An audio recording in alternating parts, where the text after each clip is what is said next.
As a cardiac surgeon who has spent more than 2 decades repairing damaged arteries and comforting frightened families in sterile hospital corridors, I have learned to read a heart's story in ways most people never imagine.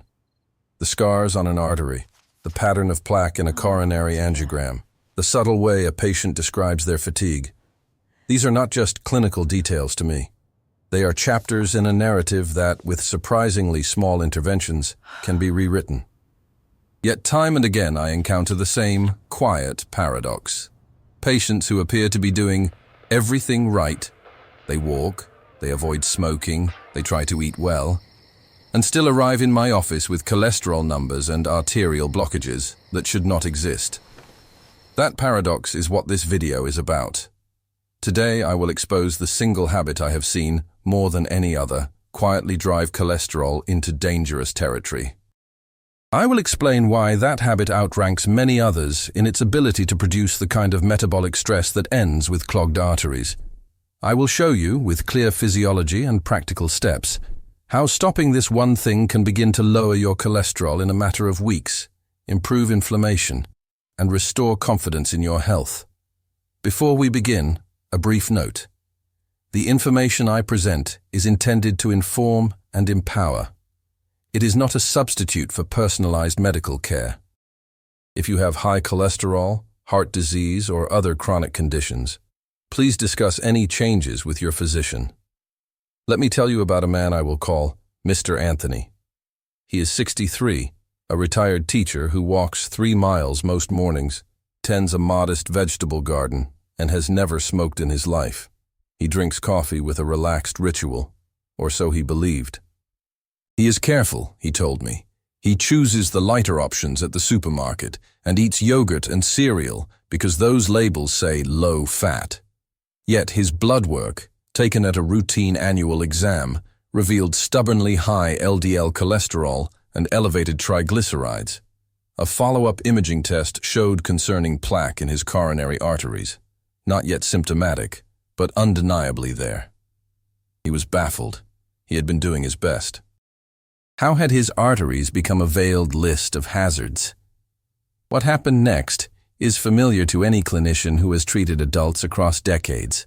The deeper interview, the one that moves past the checkbox of "do you exercise" to the minute-by-minute habits that sustain a life. In Mr. Anthony's case, the revelation was almost comically ordinary.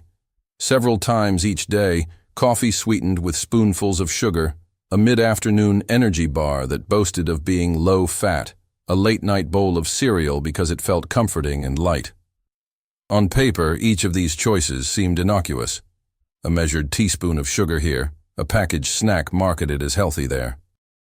Taken together and repeated day after day, they formed a metabolic habit that altered his blood chemistry in ways he did not expect. It was not a single massive meal or a dramatic binge that did the damage.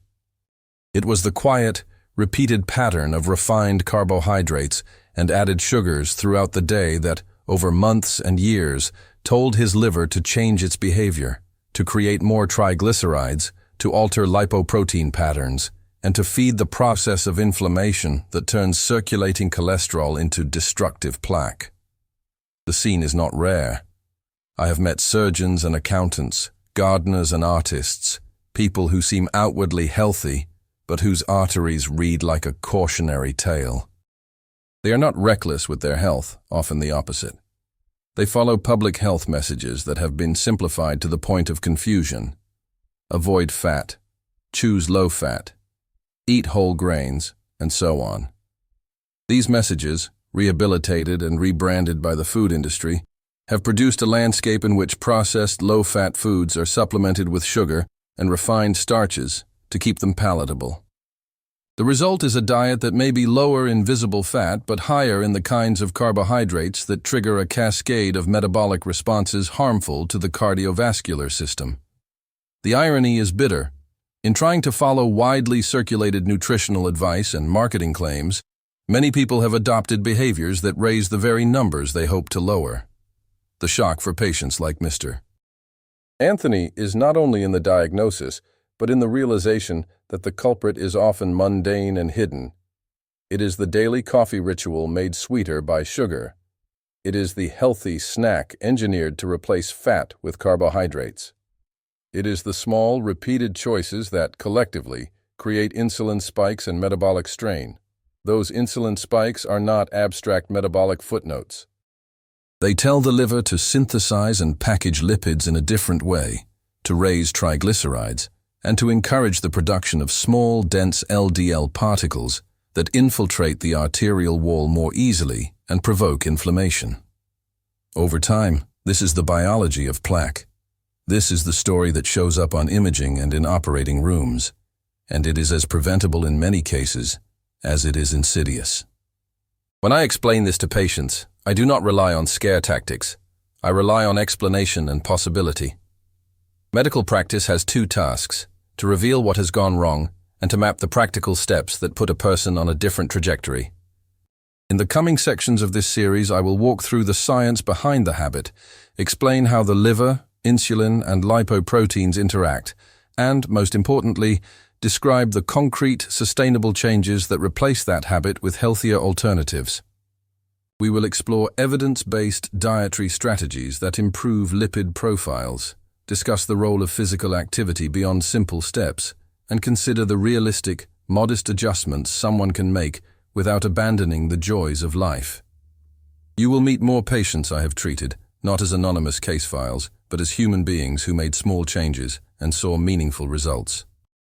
You will also learn what experiments I ask my patients to try under medical supervision, and why those experiments are scientifically grounded. For now, let the opening fact sit.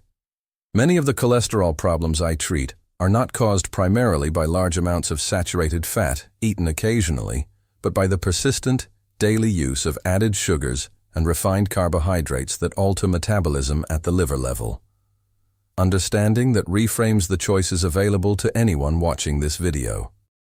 In the next chapter, I will lay out the physiological mechanisms in clear, accessible terms so you know exactly how and why this habit affects your cholesterol.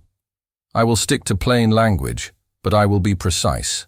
My aim is that when we finish, you will not only understand the what, but the why, and you will be ready to act. When we talk about cholesterol, most people imagine it as a villain lurking in their bloodstream, a kind of oily residue that clogs the arteries at random.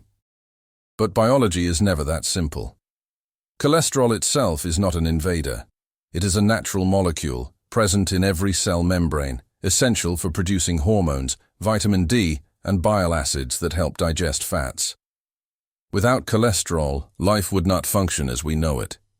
The danger comes not from the molecule itself, but from how it is transported, processed, and transformed within the body.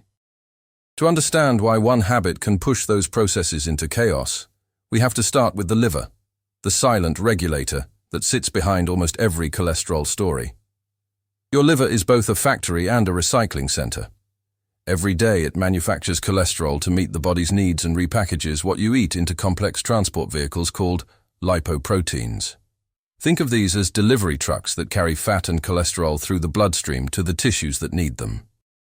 Among these trucks, two are particularly famous: LDL and HDL.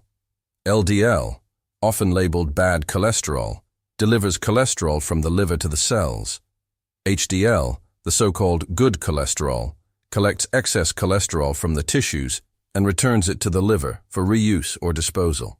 In a healthy system, this traffic flows smoothly, with each vehicle performing its task efficiently. Problems begin when the liver is overwhelmed with signals that tell it to make more lipids than the body needs, or when inflammation damages the roads, the arteries, where those trucks travel. This is where the habit I mentioned earlier begins its subtle work.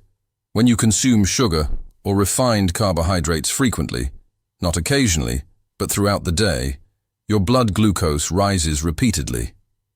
In response, your pancreas releases insulin, a hormone designed to shuttle glucose into cells for energy. When this pattern repeats too often, your cells become less responsive. The liver receives a message that energy is plentiful, and it begins converting the excess glucose into triglycerides and cholesterol. The bloodstream becomes crowded with these newly minted particles, particularly small, dense LDL, the type most prone to oxidation and arterial penetration. In parallel, high insulin levels suppress HDL, the molecule responsible for cleaning up the debris. The end result is a perfect storm: more bad particles, fewer good ones, and a vascular system under oxidative stress. Many people believe they can outwalk or outjog a bad metabolic pattern. Physical activity is crucial, yes, but it cannot neutralize the biochemical signals that constant sugar intake sends to the liver. Nor can medications alone fix the root cause if the behavior that triggers those signals remains unchanged. This is why, as a clinician, I spend so much time helping patients understand the relationship between their daily habits and their laboratory results. The body is logical. It reacts predictably to the information it receives. Feed it frequent, easily digestible carbohydrates, and it will interpret that as a cue to store, to conserve, to prepare for abundance. Limit those signals, and the same body will shift toward balance and repair. At this point, many patients ask me, "But doctor, I don't eat dessert every day. I just add a spoon of sugar to my coffee or snack on crackers between meals." What they fail to see is that frequency, not quantity alone, drives the effect. Even small, repeated doses of refined sugar or starch maintain insulin levels above baseline, preventing the metabolic rest period the liver needs to recalibrate. Over years, this leads to fatty infiltration of the liver, known as non-alcoholic fatty liver disease, and distorted cholesterol metabolism. It's like never letting the maintenance crew repair the roads while sending more and more traffic across them. Sooner or later, cracks appear. Sooner or later, plaque forms. If you have been told your cholesterol is high, or if you are on medication but your numbers remain stubborn, this is the moment to look beyond the pill bottle and toward your habits. Ask yourself, how many times a day do I consume something that spikes my blood sugar, even slightly? How many products labeled healthy or low fat have replaced flavor with added carbohydrates? Awareness is the first step, and understanding the science behind it transforms awareness into action.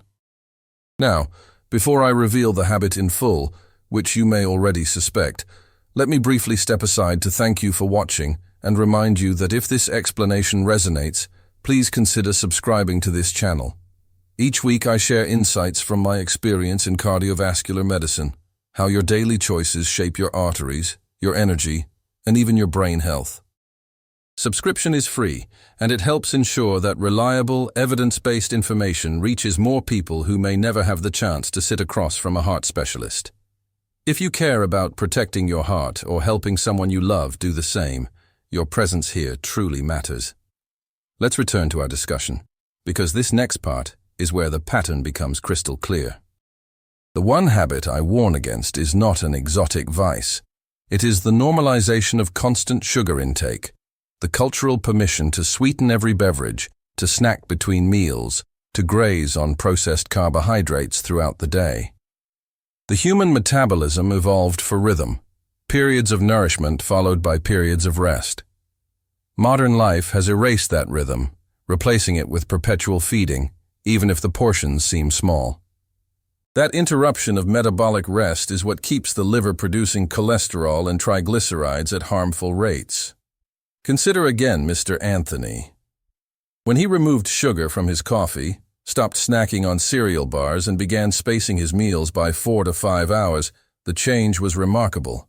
Within 6 weeks, his triglycerides dropped by nearly 40%, his HDL rose, and his LDL profile shifted toward the larger, less dangerous particles. He did not start an extreme diet. He did not buy expensive supplements. He simply stopped the habit that was keeping his liver on high alert. What I want every listener to take from this story is that the small actions you repeat daily shape your internal chemistry more than grand, sporadic gestures. Cutting out one consistent source of sugar or refined carbohydrate, that habitual coffee sweetened 3 times a day, the healthy granola bar at work, the late-night toast, can unlock the liver's ability to rebalance cholesterol metabolism. This is not theory. It is measurable in blood tests, visible in imaging, and felt in renewed vitality. In the following chapters, I will go deeper into why the liver responds so dramatically once that habit stops, how inflammation and oxidation decline, and which foods and timing strategies support that healing. When a person removes that constant trickle of sugar and refined starch from their day, something extraordinary happens inside their body. Something so consistent that I have seen it repeated in hundreds of clinical charts. Within days, the liver begins to recalibrate. The production of triglycerides slows, the density of LDL particles shifts, and inflammation markers start to fall. What's even more fascinating is how quickly people feel the difference before the numbers on paper even confirm it. Energy returns to a steady rhythm instead of fluctuating highs and lows. Hunger signals become calmer, more natural. The mental fog that once crept in during the afternoon begins to clear. This is the beauty of human physiology. It wants to heal. The moment you remove the trigger that causes imbalance, your body begins the process of repair. For cholesterol, that trigger is often the chronic influx of simple carbohydrates that flood the bloodstream, forcing the pancreas and liver to work overtime. When those spikes stop, insulin levels drop, and the liver finally receives the message that it can shift from storage mode to balance mode. Instead of churning out excess fat particles, it begins to recycle them, reducing the number of small, dense LDL particles that damage arteries. In essence, by eliminating this habit, you are telling your body, you can stop defending against constant overload now. It's safe to heal. Many of my patients are surprised by how much this single change affects not just their blood tests, but their overall vitality. They often report waking up earlier without fatigue, walking with more ease, and even sleeping better. These aren't coincidences. The reduction in sugar and refined starch stabilizes blood glucose overnight, reducing nighttime awakenings and restless sleep. The arteries, now under less oxidative stress, deliver oxygen more efficiently to muscles and the brain. You see, the same small LDL particles that clog arteries also restrict microcirculation, tiny vessels that feed your brain and heart. When those vessels are relieved, the body thanks you in the form of better concentration, steadier mood, and improved endurance. The transformation of Mr. Anthony illustrates this perfectly. In our follow-up visits, he told me that his coffee tasted strange without sugar at first, but within 10 days, his taste buds had adjusted. He began to appreciate the bitterness, the nuance of the roast that sugar had masked for years. "It's like I'm tasting coffee for the first time," he said. That simple comment reflects a deeper biological truth. When the brain is not constantly bombarded with dopamine spikes from sugar, natural flavors become satisfying again. Food becomes nourishment instead of entertainment. That shift in relationship with food is one of the most reliable signs that metabolism is healing. There's a common misconception I'd like to address here, because it often stands in the way of progress. The idea that dietary cholesterol, the cholesterol you eat in eggs, butter, or shellfish, is the primary culprit behind high blood cholesterol. The evidence no longer supports that view. For most people, the cholesterol you eat has only a modest effect on blood levels. The body compensates by adjusting how much it produces. What truly drives high cholesterol is the liver's internal chemistry, its reaction to constant insulin stimulation, inflammation, and sugar intake. So, while it's wise to moderate processed fats, the real enemy is not the egg on your breakfast plate. It's the sugary cereal that sits beside it. Understanding this helps dismantle years of misplaced fear.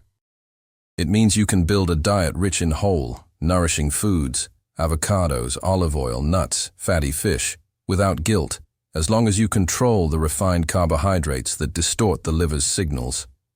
Those healthy fats actually raise HDL, the good cholesterol, and make LDL particles larger and less dangerous. This is not marketing. It is measurable biochemistry. When HDL rises and triglycerides fall, the risk of plaque buildup drops significantly. These improvements are visible in follow-up lipid profiles and often correspond with better blood pressure, lower waist circumference, and improved energy regulation. Now, I understand that habits are emotional as much as they are physical. For many, the morning sugar in coffee or the evening sweet snack is tied to comfort, nostalgia, or even social ritual. Changing it feels like breaking a small friendship. So, I encourage patients to replace, rather than simply remove. Add cinnamon to your coffee, which enhances sweetness without sugar. Replace the late-night cereal with a handful of almonds or a few slices of avocado. Small sensory substitutions train both the body and mind to find new comfort in balance. Over time, the desire for the old pattern fades not through willpower, but through genuine satisfaction. The body, now stable, stops sending urgent cravings because it no longer rides the roller coaster of blood sugar highs and crashes. Another point worth emphasizing is that moderation works best when coupled with rhythm. Our ancestors did not have constant access to food, and their metabolic systems adapted to periods of fasting between meals.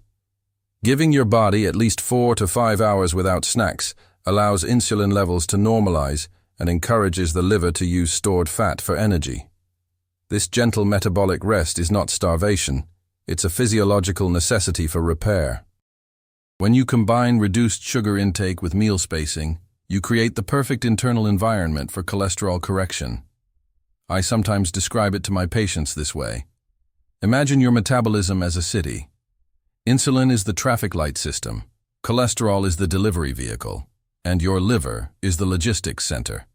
If every intersection stays green all the time because you're constantly eating, chaos ensues. Deliveries pile up, roads clog, and accidents occur. Giving the city intervals of red lights, moments when insulin falls, restores order. Trucks clear out, repairs happen, and the system breathes. That's the power of metabolic rhythm. Before we close this section, I want to remind you again that this information is not abstract. It's actionable, measurable, and proven in clinical practice. I've seen patients reduce their dependence on medication, improve liver health, and regain confidence in their own bodies simply by breaking the loop of constant sugar intake. The habit may seem small, but its consequences are enormous, and so are its rewards when corrected. Every artery in your body tells a story. Some speak of nourishment and balance, with smooth, elastic walls that pulse easily with each heartbeat. Others, however, whisper of years of silent stress, tiny injuries, invisible inflammation, and microscopic battles fought between cholesterol particles and the lining of those arteries. This is where the real danger of high cholesterol lives, not in the cholesterol itself, but in the reaction that occurs when it meets an inflamed arterial wall.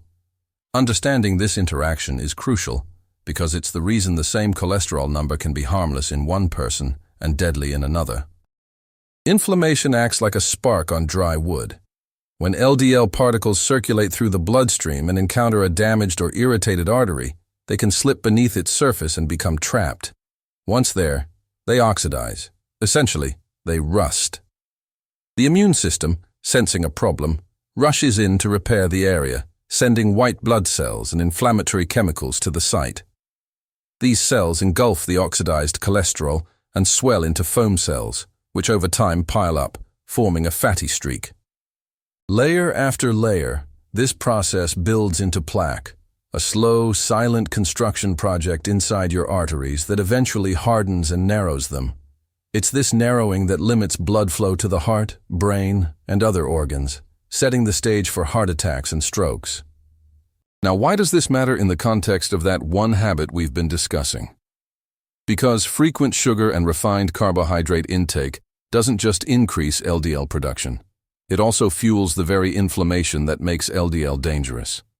Elevated glucose levels trigger oxidative stress, damage the delicate lining of blood vessels, and accelerate the chain reaction that turns ordinary cholesterol into arterial plaque.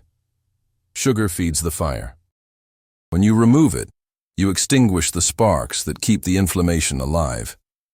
That's why patients who cut out refined carbs and added sugars often see not only lower cholesterol, but also lower levels of inflammatory markers like CRP, C-reactive protein. Their arteries quite literally calm down. This is also where other lifestyle factors step in as allies. Regular physical activity improves circulation, lowers insulin levels, and encourages the body to produce more of the protective HDL cholesterol. Quality sleep regulates cortisol and reduces the background inflammation that contributes to plaque formation. Even emotional stress, if left unchecked, can elevate inflammatory hormones that worsen cholesterol profiles. Health is not a single lever you pull. It's a network of small, interconnected adjustments that together create harmony. But eliminating constant sugar intake is the keystone habit that allows the rest to work. When patients finally grasp this, something changes in their eyes. They no longer see cholesterol as a mysterious curse or a random number on a lab report. They see it as a mirror, a reflection of how their body is responding to their daily rhythm. I remember a patient named Maria, 68 years old, who came to me frightened after a routine exam revealed high cholesterol and plaque in her carotid arteries. She confessed she felt betrayed by her body. "I eat salads," she said. "I don't understand." But as we reviewed her diet, it became clear. Her morning orange juice, her mid-morning crackers, her afternoon muffin, all seemingly harmless, had kept her insulin elevated all day. We eliminated the constant snacking, added more fiber and healthy fats, and encouraged a nightly walk instead of a sugary dessert. 3 months later, her blood work showed her LDL had dropped significantly, her HDL had risen, and her inflammation markers had halved. She felt lighter, calmer, and finally understood what it meant to work with her body instead of against it. That's what I want for you too. To see cholesterol not as an enemy, but as feedback. Every meal you eat is a message to your liver, every snack a signal to your arteries. When you choose foods that keep your insulin steady and your inflammation low, your arteries remain supple, your energy stabilizes, and your risk of heart disease falls dramatically. You don't need extreme diets or fear-based restrictions. You need rhythm, awareness, and the willingness to let go of the habit that quietly undermines it all. The daily intake of refined sugar and processed carbohydrates. If you've been following this video until now, you already understand more about your cardiovascular system than most people do. But knowledge only matters when it leads to action. So here's what I ask of you. Starting tomorrow, pick one thing you will change. Maybe it's your morning coffee. Switch to unsweetened and give it a week. Maybe it's skipping that mid-afternoon cookie or cereal bar. Focus on that single habit until it feels natural, and you will have taken a powerful first step toward repairing your arteries and restoring your heart's resilience. And if you haven't yet subscribed, take a moment now. Each week I share practical, science-based strategies to protect your heart, balance your metabolism, and extend your vitality. It costs nothing, but it helps this information reach more people who might otherwise never learn that small daily habits can reverse decades of silent damage. Your engagement helps this community grow, and it could help save a life, perhaps even your own. As we close, remember this. The heart is not merely a pump. It's a living record of your choices, adapting, healing, and responding every single day. When you stop feeding it confusion, when you end the habit of constant sugar and processed carbohydrates, you give it clarity. You allow your blood to flow freely again, your energy to return, and your life to expand. The patients I've treated, from 60-year-old gardeners to 70-year-old teachers, have taught me that it's never too late to change course. The arteries may carry scars, but the future they hold is still yours to shape. So take a breath. Look at the small routines that make up your day. Decide which one no longer serves you. And stop it. Just that one habit. Because sometimes, one change is all it takes to lower your cholesterol fast, calm the storm inside your arteries, and rediscover what it feels like to have a heart that works with you, not against you.